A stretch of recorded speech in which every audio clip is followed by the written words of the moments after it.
Hello दोस्तों, इस video में हम Uttar Pradesh public service commission में मध्यकालीन भारत से जो प्रीलिम्स में अभी तक क्वेश्चन पूछे गए हैं उनको करने की कोशिश करते हैं। चलिए वीडियो शुरू करते हैं। पहला क्वेश्चन है हमारा, संगीत की टप्पा शैली, संगीत लिखा है ये म्यूजिक, संगीत की टप्पा शैली किसके दरबार में विकसित हुई? तो इसका आंसर है मोहम्मद शाह के दरबार में, मुगल सम्राट मोहम्मद शाह।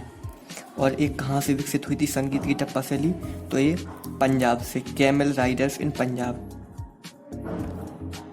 अगला क्वेश्चन है, कश्मीर का शासक जिसने जजिया और गौ हत्या को समाप्त किया? तो इसका आंसर है जैनुल आबदीन, और इसे कश्मीर का अकबर भी कहते हैं, कश्मीर का अकबर जैनुल आबदीन। अगला क्वेश्चन है, कैप्टन हॉकिंस किस भाषा का ज्ञाता था? तो तुर्की भाषा का। अगला क्वेश्चन है, कालक्रम दिया बताना है जो बाजी पेशवा हुए मराठा साम्राज्य में उनका। तो बालाजी विश्वनाथ सबसे पहले, बालाजी विश्वनाथ के बाद बाजीराव प्रथम, और फिर इसके बाद बालाजी बाजीराव, और इनके बाद माधवराव प्रथम, और अगला है नारायण राव, और नारायण राव के बाद रघुनाथ राव, और फिर है माधवराव द्वितीय और बाजीराव द्वितीय। ये क्वेश्चन पूछा गया है कि 4-5 दे देंगे आपको, इनको क्रम से मिलाना होगा। अगला क्वेश्चन है, फिरोजशाह तुगलक के नागरकोट अभियान के दौरान संग्रहित 300 संस्कृत पुस्तकों का अनुवाद किया किसने किया? अजीजुद्दीन खान ने, दलायते फिरोजशाही के नाम से। ये क्वेश्चन पूछा गया है। अगला क्वेश्चन देखिए, पुस्तक दी गई है और उनके लेखक बताना है, मतलब पुस्तक के बारे में क्या लिखा है उस पुस्तकों में। पहली पुस्तक का नाम है मिरात ए सिकंदरी। तो दोस्तों इसमें लिखा है गुजरात विजय, मिरात ए सिकंदरी में। अगला है बुरहान ए मासिर, बुरहान ए मासिर में बहमनी के अहमदनगर का इतिहास। अगला क्वेश्चन, रियाज उस सलातिन, रियाज उस सलातिन में है बंगाल का इतिहास। अगला क्वेश्चन, रियाजुल इम्सा, रियाजुल इम्सा में क्या है? महमूद गवाह के पत्रों का संग्रह, रियाजुल इम्सा। और महमूद गवाह कौन था? तो महमूद गवाह बहमनी साम्राज्य का प्रधानमंत्री था। अगला क्वेश्चन देखिए, साकी मासिर ए आलमगिरी, ये किसकी रचना है दोस्तों? तो ये साकी मुस्तैद खान की मासिर ए आलमगिरी। अगला क्वेश्चन है, खरातीदार कौन था? तो खरातीदार था फरमानों को भेजने वाला अधिकारी, मध्यकाल में, क्योंकि ये मध्यकालीन भारत का हम पढ़ रहे हैं। अगला क्वेश्चन देखिए, विष्णु पुराण किस वंश से संबंधित है? विष्णु पुराण है मौर्य वंश से संबंधित, और वायु पुराण है गुप्त वंश से संबंधित।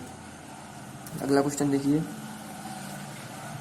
किसने चिंतामणि भट्ट द्वारा रचित संस्कृत ग्रंथ सुख सप्तती का फारसी में अनुवाद कर उसका नाम तुतीनामा रखा? तो इसका आंसर है ख्वाजा जियाउद्दीन नक्शबी। उनके निर्माताओं से मिलाना है। तो दोस्तों सुल्तानगढ़ी किसने बनवाया था? सुल्तानगढ़ी का निर्माता इल्तुतमिश। लाल महल बनवाया बलबन ने। जमात खाना मस्जिद ये अलाउद्दीन खिलजी ने बनवाई। और 2.5 दिन का झोपड़ा कुतुबुद्दीन ऐबक ने। अगला क्वेश्चन देखिए, अलाउद्दीन खिलजी की विजय, मतलब विजय का कालक्रम अनुसार बनाना कि पहले कौन जीता और बाद में कौन। तो सबसे पहले इसने जीता गुजरात के बाद रणथंभौर, और रणथंभौर के बाद चित्तूर के बाद देवगिरी के बाद वारंगल, और वारंगल के बाद द्वार समुद्र और मथुरा। ये यहाँ से एक क्वेश्चन हमेशा आता है, क्योंकि ये आपको बिना क्रम के दे देगा पेपर में, और आपको क्रम से लगाना होगा। तो सबसे पहले क्या जीता था? गुजरात के बाद रणथंभौर के बाद चित्तूर के बाद देवगिरी, और देवगिरी के बाद वारंगल के बाद द्वार समुद्र, और द्वार समुद्र के बाद मथुरा। अगला क्वेश्चन देखिए, औरंगजेब के शासन में जो युद्ध हुए उनके बारे में क्रम से पूछा गया है। बनारस के पास शुजा की पराजय, ये कब की है? ये सबसे पहले, मतलब 4 दिए गए हैं। बनारस के पास शुजा की पराजय, धर्मठ का युद्ध, सामूगढ़ का युद्ध, देवराई का युद्ध। ये क्रम से लगे हैं क्रमशः। बनारस के पास शुजा की पराजय, इसमें दारा शिकोह से लड़ रहा था शुजा, और दारा शिकोह जीत गया और शुजा की हार हुई तो सबसे पहले। और इसके बाद है धर्मठ का युद्ध दारा शिकोह व औरंगजेब के बीच हुआ। सामूगढ़ का युद्ध भी दारा शिकोह और औरंगजेब के बीच, और देवराई की लड़ाई भी दारा शिकोह और औरंगजेब के बीच। धर्मठ का युद्ध कब की घटना है? यह अप्रैल 1658 की, और मई 1658 में सामूगढ़ का युद्ध, 1659 में देवराई की लड़ाई।